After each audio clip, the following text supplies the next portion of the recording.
হঠাৎ দাম বাঢ়িল জহা চাউলৰ ৮০ টকাৰ পৰা ১৬০ টকালৈ দাম বৃদ্ধি। বিদেশত চাহিদা বৃদ্ধি জহা চাউলৰ অসমৰ কৃষি খণ্ডৰ বাবে এক সুখৰ বতৰা, কিয়নো অসমৰ জহা চাউলে দৃষ্টি আকৰ্ষণ কৰিছে বিশ্বৰ বজাৰত। বিদেশৰ লোকে আদৰি লৈছে জহা চাউল, যাৰ বাবে এতিয়া দুগুণে দাম বৃদ্ধি পাইছে জহা চাউলৰ। শেহতীয়াভাৱে ইয়াৰ চাহিদা বিশ্বৰ কেইবাখনো ৰাজ্য ব্যাপক ৰূপত বৃদ্ধি হোৱাত প্ৰতি কিলো জহা চাউলৰ দাম ৮০ টকাৰ পৰা দুগুণ বাঢ়ি ১৬০ টকা হৈছে।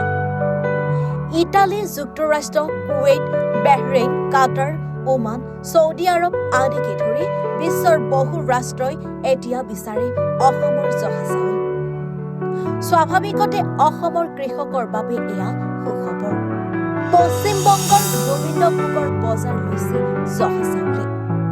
পূৰ্বতে জহা চাউলৰ বজাৰখন দখল কৰি আছিল পশ্চিমবংগৰ গোবিন্দভোগ নামৰ বিশেষ প্ৰজাতিৰ চাউলে, কিন্তু যোৱা বছৰ ইয়াৰ উৎপাদন প্ৰায় ৮০% হ্ৰাস পায়।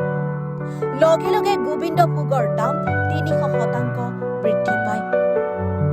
গ্ৰাহকৰ বাবে ব্যয়বহুল হৈ পৰা গোবিন্দভোগৰ বজাৰ দখল কৰে অসমৰ জহা চাউলে। এতিয়া শ মেট্ৰিক টন জহা চাউল বিদেশৰ বজাৰলৈ ৰপ্তানি হৈ আছে। অসমৰ বাক্সা, গোৱালপাৰা, শিৱসাগৰ, মাজুলী, চিৰাং আৰু গোলাঘাটত আটাইতকৈ বেছি জহা চাউল উৎপাদন হয়। বিশ্বৰ বজাৰ দখল কৰা জহা চাউলৰ চাহিদাৰ সুযোগ লৈ অসমৰ কৃষকে এতিয়া মনোনিৱেশ কৰিব পাৰে জহা চাউল উৎপাদনত। News desk report, any Bharat 24।